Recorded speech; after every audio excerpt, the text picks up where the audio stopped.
আমরা বলে মাজার পূজারি। আমরা কি? আমরা বলে মাজার পূজারি। আল্লাহ কয় যারা মাজারের অলিদের এত ভক্ত, তোরা তাদেরকে মাজার পূজারি বলে গালি দেস। আমি আল্লাহ তোদেরকে এই পূজারি পূজারি জন তোরা কইছস, তোরা পূজা মণ্ডপের দারণ বানায় সারুন। এই জন্য তাদেরকে আজকে পূজা মণ্ডপের দারণ বানাইছে, পূজা মণ্ডপের দারণ বানাইছে। আর আমি পূজা মণ্ডপ ভাড়া দিব, আর আমাদেরকে আল্লাহর ওলিদের কদমের নিচে রাখছে ইনশাল্লাহ। জোরে বলো সুবহানাল্লাহ। আমাদেরকে বাবা শাহজালালের কদমের নিচে রাখছেন, আমাদেরকে শাহপরানের নিচে রাখছেন, আমাদেরকে শাহ মুকদুম শাহ, গরিবুল্লাহ শাহ, আমানত শাহ, বায়েজিদ বুস্তামি, হযরত মঈনুদ্দিন চিশতি আজমিরি রহমাতুল্লাহ আলাইহি, আর বাগদাদের জমিনে গৌসুল আজম মহিউদ্দিন আব্দুল কাদের জিলানী বাগদাদি রহমাতুল্লাহ আলাইহির কদমের নিচে রাখছে। তাতেই আমরা খুশি। কিয়ামত পর্যন্ত হায়াত দিলেও থাকতে চাই। কথা বলো ঠিক কিনা?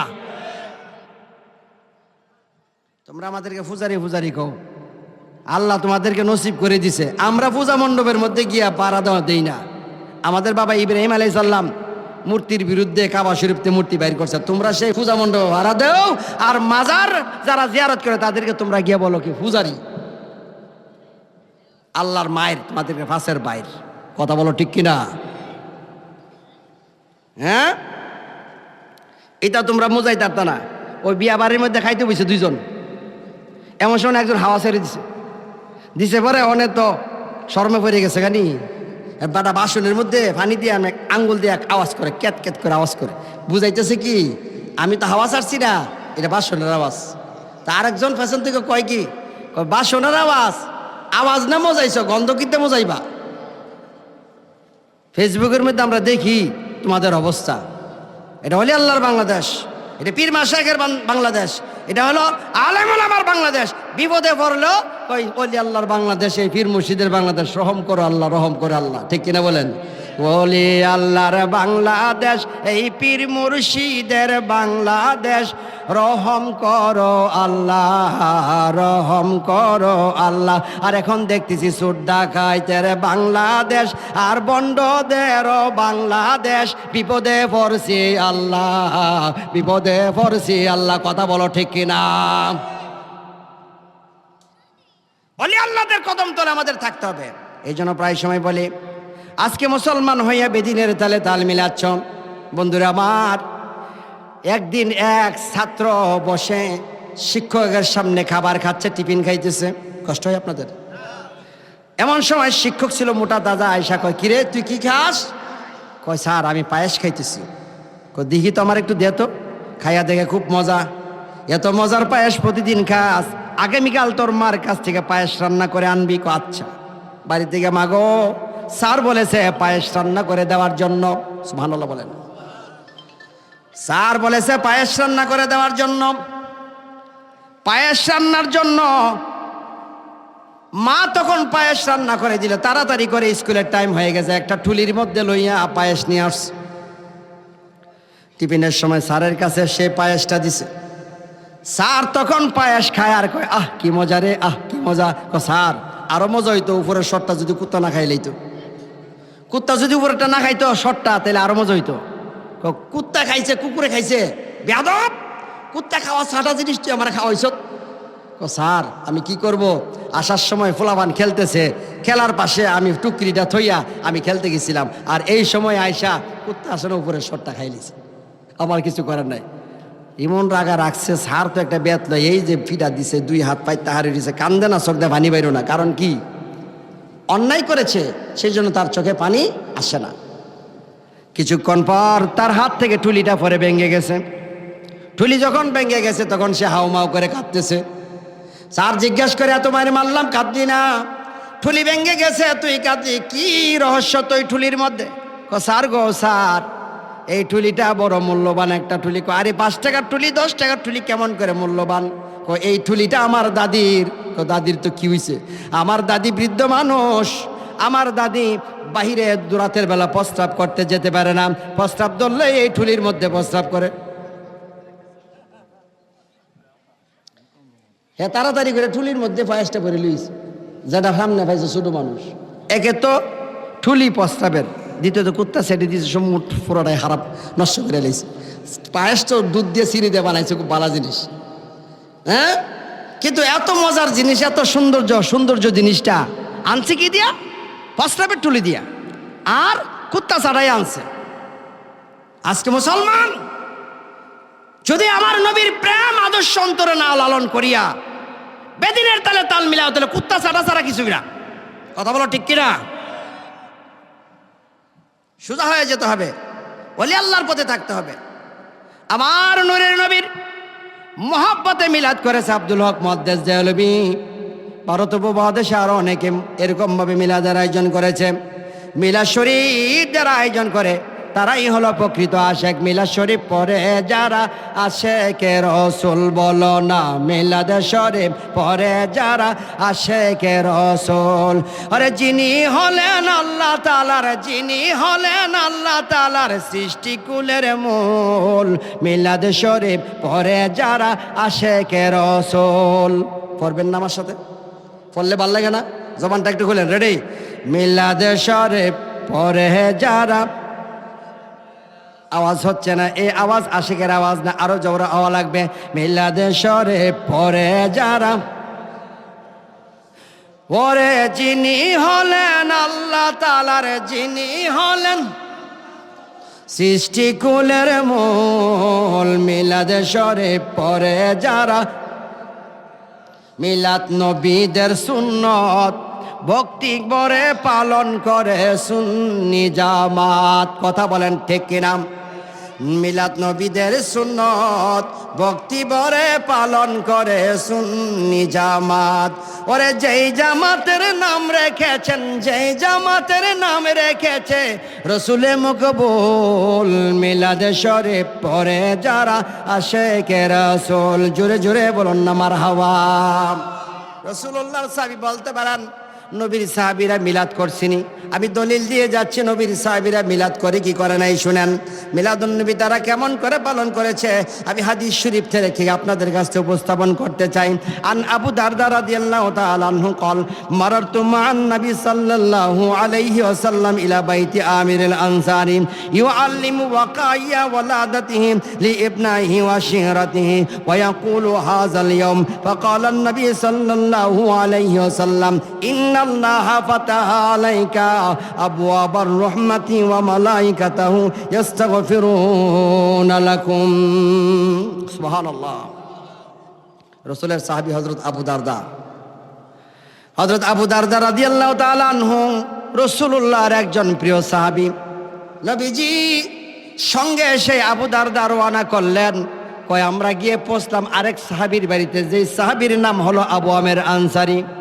আবু আমের আনসারীর বাড়িতে যখন নবীজি গেলেন, যাইয়া দেখে আবু আমের আনসারী তার আত্মীয় স্বজন পাড়া প্রতিবেশী সবাইকে এক জায়গায় করিয়া আমার নবীর মিলাদের আলোচনা করতেছে। আল্লাহু আকবার।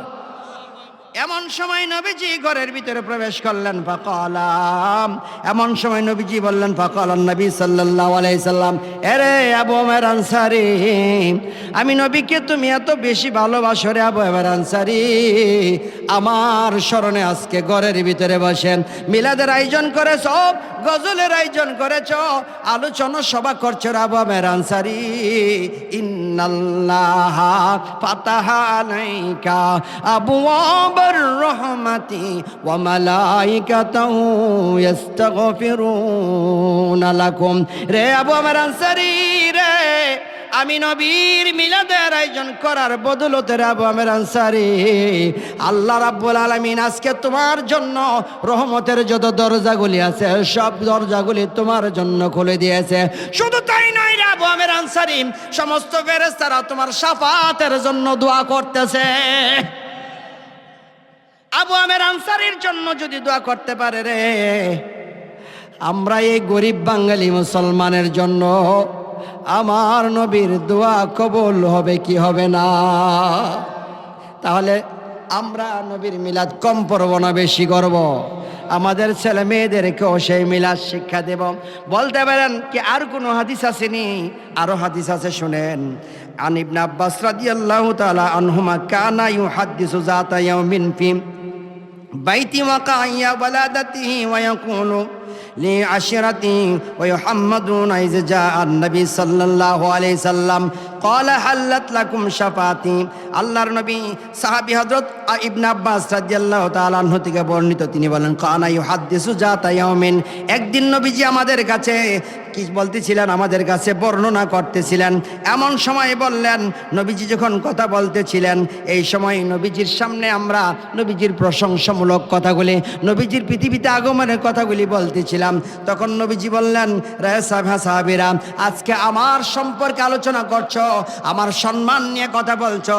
ক্বালা হাল্লাত লাকুম শাফাতি, আমি নবীর উপরে তোমাদের জন্য শাফাত করা ওয়াজিব হয়ে গেছে, ওয়াজিব হয়ে গেছে। আল্লাহু আকবার। আরো জোরে বলেন ইয়া রাসূলুল্লাহ।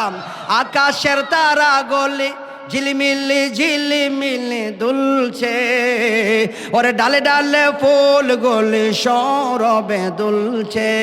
রাসূল এসেছে, হাবিব এসেছে, রাসূল এসেছে, হাবিব এসেছে। আরব দেশে কাবার পাশে মানবের সেরা মানব এসেছে। কথা বলো ঠিক কিনা? আরব দেশে কাবার পাশে মানবের সেরা মানব এসেছে। রাসূল এসেছে, হাবিব এসেছে, রাসূল এসেছে, হাবিব এসেছে, রাসূল এসেছে, হাবিব এসেছে। আকাশের তারাগুলি ঝিলমিলি ঝিলিমিলি দুলছে, ডালে ডালে ফুলগুলি সরবে দুলছে।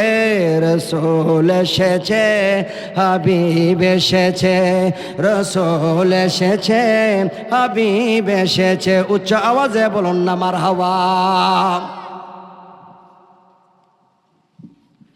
দিনে দিনে মানুষ শিক্ষিত হইতেছে, যত শিক্ষিত হচ্ছে ততই তো ধর্মের কথা বেশি শিখতেছে, এটাই তো স্বাভাবিক হওয়ার কথা।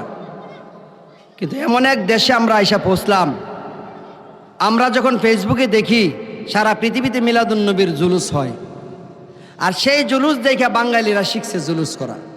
এর আগে করা ছিল না। জুলুস ইন্দোনেশিয়াতে আছে, জুলুস ব্রুনাইতে আছে, জুলুস আছে ইরানে, জুলুস আছে ইরাকে, জুলুস আছে মিশরে। আবার আমাদের যে কি মাহাতির মোহাম্মদের দেশ, এটার নাম কি মালয়েশিয়া, সেখানেও মিলাদুন্নবীর জুলুস। আমাদের পাশের রাষ্ট্র ভারত, সেখানে কওমি মাদ্রাসার যেসব শিক্ষক দারুল উলুম দেওবন্দ, হেরাও মিলাদুন্নবীর জুলুস করছে এবার। সুবহানাল্লাহ বলেন। সারা পৃথিবী ব্যাপী মিলাদুন্নবী কয় মিলাদুন্নবীর জুলুস করা বেদাত। আরব দেশে তো নাই। আগে দিছে আরবের ফতোয়া, মানে আরব দেশটা কোনো আমাদের ফতোয়া না, আমাদের ফতোয়া তো কোরআন সুন্নাহ। কথা বলো ঠিক কিনা? এখন আরব দেশেও মিলাদুন্নবী পালন করা হয়। এখন বাতি যারা কই যাইবা, এখন যে তোমার আব্বারা যেখানে যে মিলাদুন্নবী পালন করে, এখন আর তো কোনো কথা কও না। তার মানে এখন আর কথা কয় না, তারপরও কয় বিচার মানি তাল গাছটা আমার, বিচার মানি তাল গাছটা আমার। দিনে দিনে তারা পরিবর্তন হতে হতে অনেক দূর চলে গেছে। আরে এক কাবাতে গিয়ে আমরা জিয়ারত করি, এক মদিনাতে আমরা জিয়ারত করি, এক কাবাতে তওয়াফ করি, 1000 আসওয়াদকে চুমু দেই, এক কোরআন আমরা পড়ি। আমাদের মধ্যে কিসের ডিভাইডেড? শয়তান আমাদেরকে ভাগাভাগি করছে। আমরা সব এক। মিলাদুন্নবীর জুলুস তোমরাও পালন করো, একসাথে আসো, আমরা পালন করবো সব সময়। নবীর চেয়ে বড় কে আছে? আল্লাহর পরে আমার নবীই তো সর্বশ্রেষ্ঠ। কিন্তু না, দিন দিন ডিভাইডেড হতে হতে অনেক ভাগ উপভাগ হয়ে গেছে। এই সময় প্রায় সময় বলে থাকি যে এক শিক্ষক, অনেক আগের দিনের শিক্ষক, কষ্ট হয় আপনাদের? আগের দিনের শিক্ষক স্কুলে যাইতো, হে বেটা, স্কুলে যাওয়ার সময় ফ্যান পরে যায় না আর কি, লুঙ্গি পিনতে যায়। হঠাৎ করে একদিন অফিসার আসছে, আসার পরে কয়, স্যার কেন আপনি লুঙ্গি শরীফ পরে আসছেন, ফ্যান পরে আসবেন? আচ্ছা ঠিক আছে। হাটের থেকে একটা ফ্যান কিনিয়া সেই ফ্যানটা তখন তিনি প্রতিদিন স্কুলে নিয়ে যায় বগলের সিপাই কইরা। এই ফ্যান সে পরে না, কারণ ফ্যান পরার অভ্যাস নাই, খুচুর খুচুর করে ফ্যান পরার অভ্যাস নাই, লুঙ্গি পিনতে অভ্যাস। তো আবার আরেকদিন হঠাৎ করে অফিসার আসছে অডিট করার লেগে, তাড়াতাড়ি করে ফ্যান খুইলা পড়ছে, দেখে ফ্যান নিচে দেয় আদাত লম্বা। স্যার এই ফ্যান নিচে তো ছুট্টু কইরা পড়েন, কারণ এত লম্বা ফ্যান এটা পরা ঠিক না, নাহলে বললা পড়েন। বাড়ির দিকে বিবিকে ডাক দে, বিবি গো আমার ফ্যানটা বেশি লম্বা, নিচে দেখা একটা শিলি করে দাও। বিবি কই, স্বামী সারাদিন সংসারের গানি টানার পর তোমার ফ্যান ছোট করার মতো সময় নাই। তোমার ছেলের বউয়ের কাছে গিয়ে বলো, ছেলের বউয়ের কাছে গিয়ে বলে, মা আমার ফ্যানটা নিচে দেখা এটা একটু ছোট করে দেয়। বলে, বাবা আপনার ছেলের আপনার নাতিদেরকে স্কুলে নিয়ে যাওয়া আসা করার পর আর সময় পাই না, মাঝে মাঝে মার্কেটে যাওয়া লাগে। অনেক মহিলারা যায় না মার্কেটে যাওয়া লাগে, এই ফ্যান ছোট করতে পারবো না। আপনি আপনার মেয়ের কাছে গিয়ে বলেন, মারে মা আমার ফ্যানটা নিচে গাইটা ছোট করে দেয়। কই বাবা সারাদিন কলেজ করার পর বাড়িতে আসার পর মোবাইলটা টিপার সময় পাই না, একটু মোবাইল টিপতে বসছি আর তখন তুমি আমাকে ডাকতেছ, সময় নাই। বৃদ্ধ মানুষ কষ্ট পেয়েছে, সারা জীবন তাদের জন্য কষ্ট করলাম, আজকে আমার এই ফ্যানটা কাটার জন্য একটা মানুষ পাইলাম না। মনের দুঃখে এটা নিয়ে যায় আসে। স্ত্রী মনে মনে কয়, এত বছর লোকটার সঙ্গে ঘর করলাম, মাথার চুল পেকে গেছে, চোখে এখন কম দেখে, এই অবস্থায় একটা হুকুম করেছে করলাম না, এটা করে দেওয়া উচিত। স্ত্রী তখন নিচে এক ডাব কাইটা সুন্দর করে সেলাই করে বাস করে রেখে দিয়েছে। তিনি প্রতিদিন এটা স্কুলে নিয়ে যায় আনে, স্কুলে নিয়ে যায় আনে। ছেলের বউ মনে মনে কয়, হতে পারে আমি অন্যের বউ, অন্যের সন্তান, তিনি তো আমার পিতার জায়গায় আছে, একটা আদেশ করেছে আমি শুনলাম না। এমন আছে না, কতগুলি বউ আসেনি, শ্বশুর শাশুড়ির কথা শুনে না, বুমবাস্টিং মার্কাস বউ অনেক আছে। আমাদের এই এলাকার মানুষ আলহামদুলিল্লাহ অনেক ভালো আছে, অনেক জায়গাতে আছে শ্বশুর শাশুড়ি দেখতেই পারে না, চোখের লীলা, আলগা ঘরের মধ্যে নিয়ে রাখে, খাবারটা ভালো করে দেয় না, আছে না নাই? এগুলি খুব বালা, কথা বলেন ঠিক কিনা? বালা, হ্যাঁ। শুনেন, শ্বশুর শাশুড়ি নিজের আপন মায়ের মতো যদি না দেখতে পারেন, তাহলে মনে রাখেন আপনিও একদিন শাশুড়ি হইবেন, আপনি একদিন শ্বশুর হইবেন।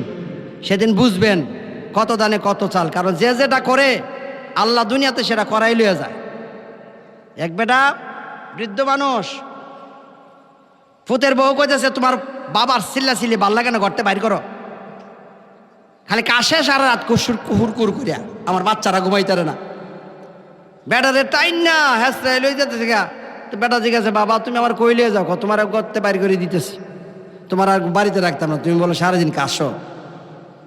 তো নিতে নিতে একটা জাম গাছের তলে লয়ে গেছে, নিচে বেড়ে বেটা কয় কি, বাবা এরপরে আর নিও না। কেন? এরপরে নিলে মাক রইব।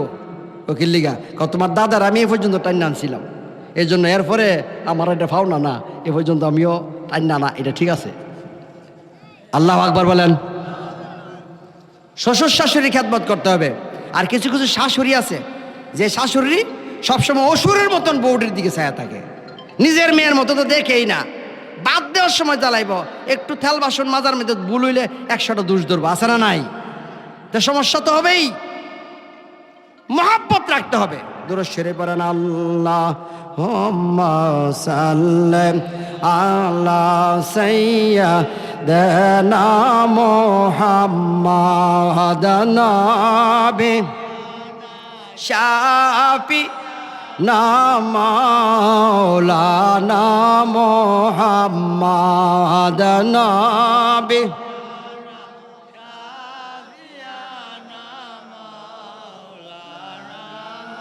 এবার বৌমা কি করলেন, তিনিও আবার জানে না, তিনিও এক ডাব কাইটা সেলাই করে রাখছে।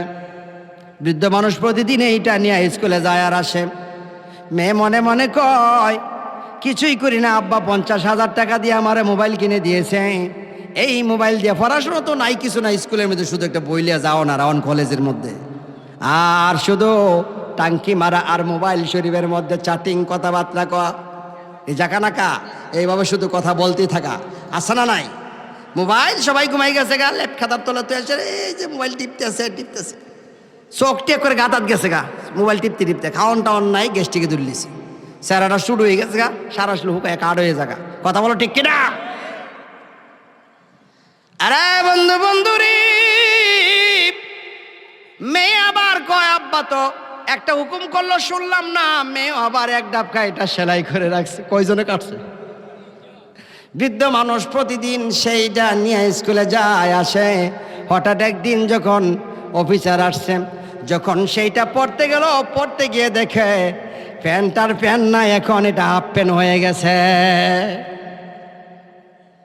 আজকে মুসলমান কয় মিলাদুন্নবী নাই, কালকে কয় শবে বরাত নাই, এরপরে কই ঈদে মিলাদুন্নবী নাই, এরপরে কই এইটা নাই সেইটা নাই, মাজার নাই ভেঙে ফেল, এইটা একটার পর একটা।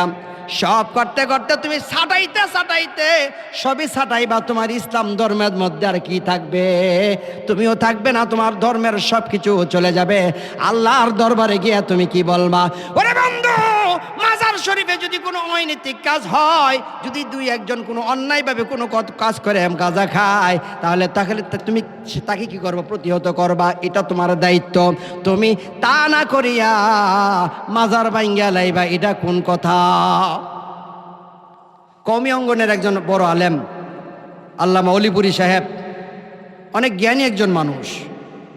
ওনার একটা বক্তব্য শুনলাম গত পরশুদিন, কত সুন্দর একটা বক্তব্য দিয়েছে। তিনি বলছেন, ওনাকে কে যেন প্রশ্ন করছে মাজার ভাঙ্গা জায়েজ আসেনি। তিনি কয়, মাজার কেন ভাঙবা? মাজার তো এটা ইবাদতের জায়গা, ইবাদতের জায়গা, কোরআন শরীফ পড়ার জায়গা, আল্লাহর জিকির করার জায়গা, আল্লাহর কাছে দোয়া করার জায়গা, এটা কেন ভাঙবা? তিনি এই কথাটা বলছেন। হ্যাঁ, মাজারে যদি কোনো ভুল কাজ, শরীয়ত বিরোধী কোনো কাজ কখনো হয়ে থাকে, তাহলে সেটার জন্য কি করা দরকার? সেটার জন্য সেটা তুমি প্রতিবাদ করতে পারো, প্রতিহত করতে পারো।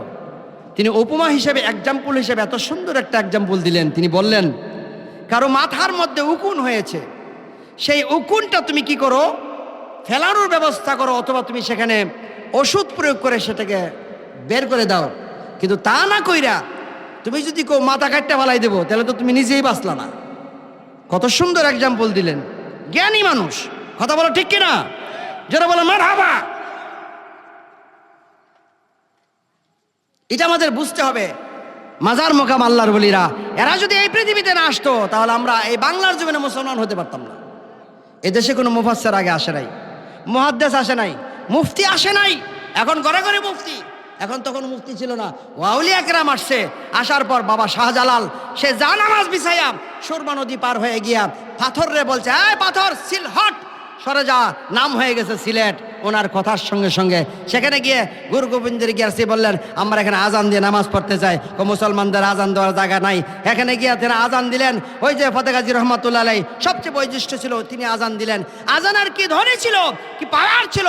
আল্লাহু আকবার আজান দেয়, আর মন্দির ভেঙ্গে ভেঙ্গে বিশাল বড় হয়ে গেছে। আর সেখানে সে আজান দিয়ে সেখানে নামাজ প্রতিষ্ঠা করেছে। আজও পর্যন্ত এই বাংলার জমিনে মুসলমান আছে। ওলি আল্লাহদের অবদান, চিৎকার মেরে বলেন আল্লাহু আকবার। এই জন্য তো আমরা আল্লাহর ওলিদের হাতে হাত ধরে বায়াত গ্রহণ করি। কেন?